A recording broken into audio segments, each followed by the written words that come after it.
संकुलाचे पहिल्या बॅचचे विद्यार्थी doctor Vijay Chavan sir, सर्व माझे ज्युनियर सहकारी, सर्व विद्यार्थी मित्र आणि मैत्रिणी, आज आपण 12वी परीक्षेला सामोरे जाण्यासाठी शुभेच्छा समारंभासाठी या ठिकाणी आपण जमलेलो आहोत.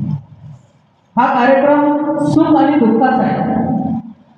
सुख यासाठी की आपल्या कॅम्पसमधून स्वतःचं उज्ज्वल भविष्य घडवण्यासाठी देहरूपी एक बॅच आमच्यातून निघून चाललेले.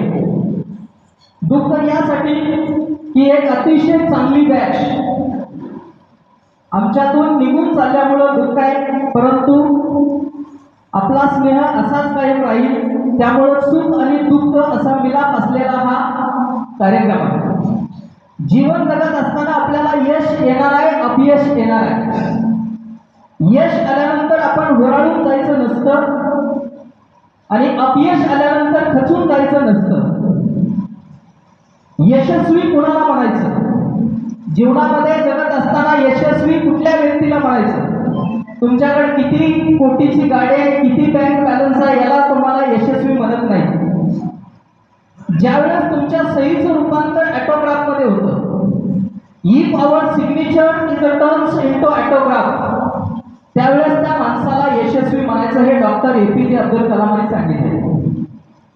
डॉक्टर APJ अब्दुल कलाम म्हणतात, जसं आपलं हृदय चेक करण्याचं काम, आता वैद्यकीय क्षेत्रातले सर आहे, जशी आपली ECG मशीन असते, या ECG मशीन मध्ये जे पीक येतात ते पीक कसे पाहिजे? एक पीक अप पाहिजे, दुसरा पीक डाऊन पाहिजे, up down up down up down जर असेल तर आपलं हृदय चालतं. जर त्या मशीन मध्ये जर स्ट्रेट लाईन पीक आला तर आपण संपलेलो असतो, म्हणजे आपण जिवंत राहू शकत नाही. तसं जीवनामध्ये जिवंत राहण्यासाठी तुम्हाला अडथळे आले पाहिजे, यश आलं पाहिजे, अपयश आलं पाहिजे. जीवन जगत असताना तुमच्या समोर एक प्रामुख्यानं ध्येय निश्चित असलं पाहिजे.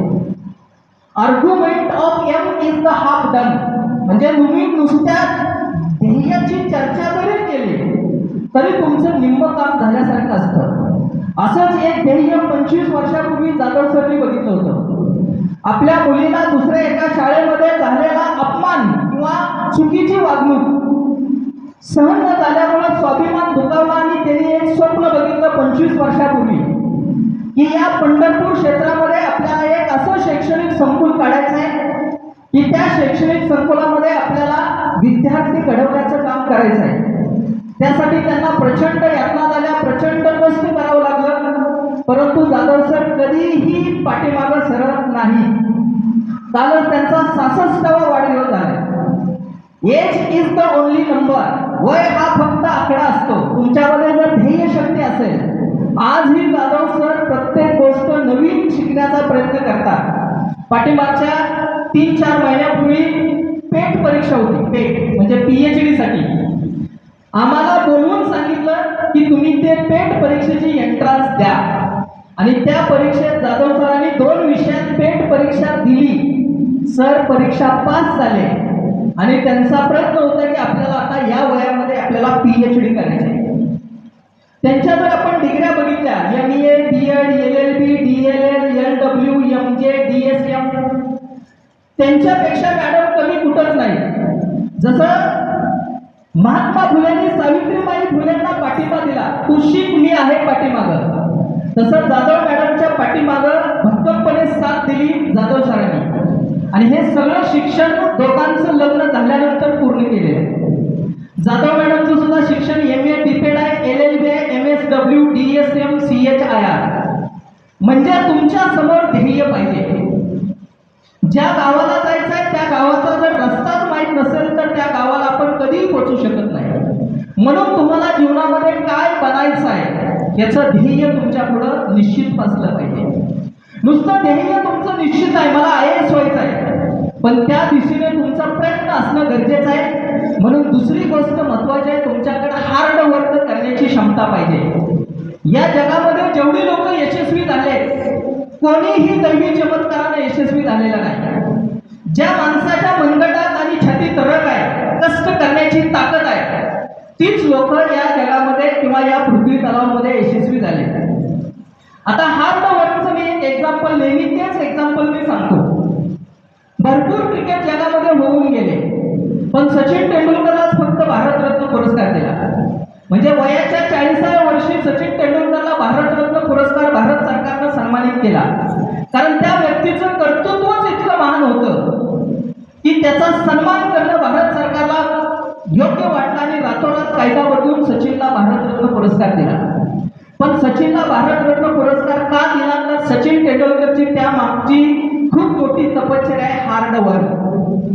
ज्यावेळेस सचिन तेंडुलकरचा फॉर्म नव्हता त्यावेळेस सचिन तेंडुलकर दिवसभर मैदानामध्ये कष्ट करत होता आणि संध्याकाळी त्याला प्रॅक्टिसला कोणी बॉलिंग करत नसल्यामुळे संध्याकाळी तो ज्या खोलीत राहत होता त्या खोलीला फॅनच्या ह्याला एक दोरी अडकवायचा आणि त्या दोरीला चेंडू अडकवून रात्रभर सचिन तेंडुलकर प्रॅक्टिस करत होता. कोणत्याही नाईट पार्टीला कधीही न गेलेला सचिन तेंडुलकर, त्याचा एवढा बॅलन्स स्वतःवर होता, त्याच्यामध्ये हार्ड वर्क करण्याची क्षमता होती, म्हणून सचिन तेंडुलकरलाच गॉड ऑफ क्रिकेट म्हटलंय. कारण हार्ड वर्क असल्याशिवाय आपण यशस्वी होत नाही.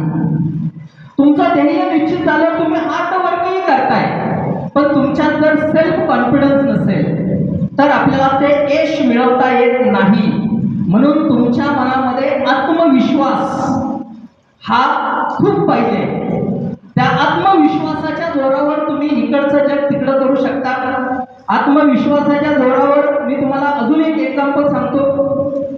ज्यावेळेस 2011ला युवराज सिंगला वर्ल्ड कप चालू असताना कॅन्सर डिटेक्ट झाला, म्हणजे ट्युमर कॅन्सर, म्हणजे अक्षरशः कॅन्सर म्हणलं की पायाखालची माती सरकते.